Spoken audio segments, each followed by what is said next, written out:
आज हम आपके लिए भारत की रक्षा क्षेत्र में एक ऐसी खबर लेकर आए हैं जो न केवल देश की ताकत को बढ़ाने वाली है, बल्कि भारत को वैश्विक मंच पर एक नई पहचान दिलाने वाली है। यह कहानी है भारत के पहले स्वदेशी 5वीं पीढ़ी के लड़ाकू विमान की, जिसे advanced medium combat aircraft AMCA नाम दिया गया है।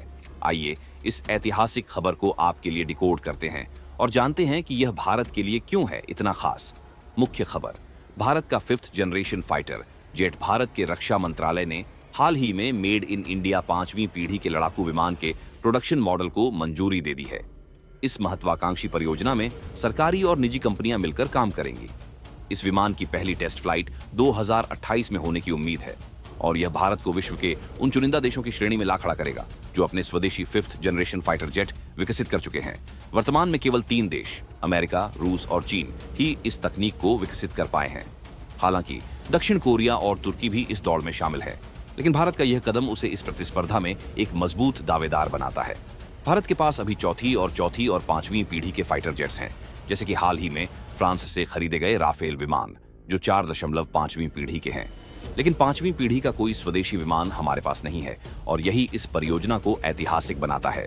चीन पाकिस्तान का खतरा और भारत की रणनीति हाल की कुछ मीडिया रिपोर्ट्स में दावा किया गया है कि ऑपरेशन सिंदूर के बाद चीन अपने J-35 स्टेल्थ फाइटर जेट्स को पाकिस्तान को 50% छूट पर बेचने की योजना बना रहा है। यदि यह सौदा होता है तो पाकिस्तान के पास 40 ऐसे फाइटर जेट्स हो सकते हैं। ऐसे में भारत के लिए अपना स्वदेशी 5वीं पीढ़ी का लड़ाकू विमान विकसित करना रणनीतिक रूप से बेहद महत्वपूर्ण हो जाता है। ये विमान न केवल भारत की रक्षा क्षमता को बढ़ाएगा, बल्कि क्षेत्रीय संतुलन को बनाए रखने में भी मदद करेगा।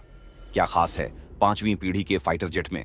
5वीं पीढ़ी के फाइटर जेट्स को स्टेल्थ फाइटर जेट्स कहा जाता है क्योंकि इनमें ऐसी तकनीक होती है जो इन्हें दुश्मन के रडार से बचाने में सक्षम बनाती है। आइए इनकी खासियतों को समझते हैं। स्टेल्थ टेक्नोलॉजी: इन विमानों का रडार क्रॉस सेक्शन बहुत कम होता है, जिससे ये दुश्मन के रडार और वायु रक्षा प्रणालियों की पकड़ में नहीं आते।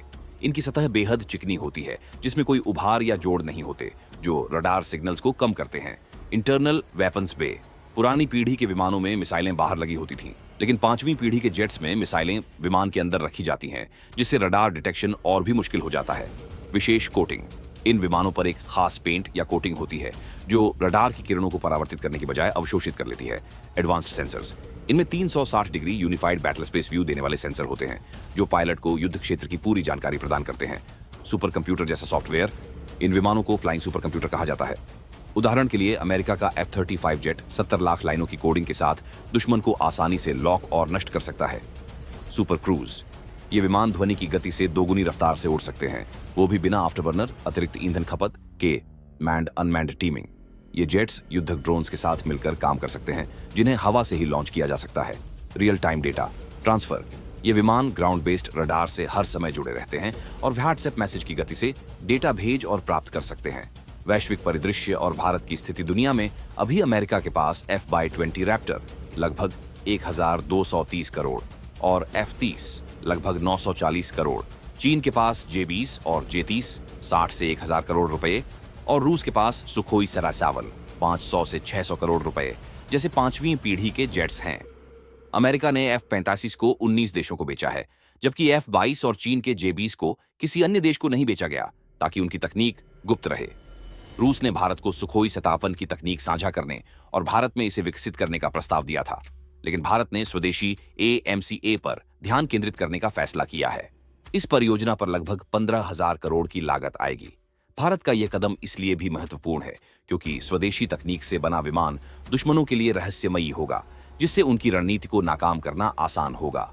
अंत: भारत का आत्मनिर्भर सपना। भारत का यह कदम न केवल रक्षा क्षेत्र में आत्मनिर्भरता की दिशा में एक बड़ा कदम है, बल्कि यह देश की वैज्ञानिक और तकनीकी क्षमता का भी प्रतीक है। युद्ध में विमानों की तकनीक जितनी महत्वपूर्ण है, उतना ही महत्वपूर्ण है हमारे सैनिकों और पायलटों का जज्बा और देशभक्ति। AMCA के साथ भारत न केवल आसमान में उड़ान भरेगा, बल्कि वैश्विक मंच पर अपनी ताकत का परचम भी लहराएगा। यह है भारत की नई उड़ान, एक नए युग की शुरुआत।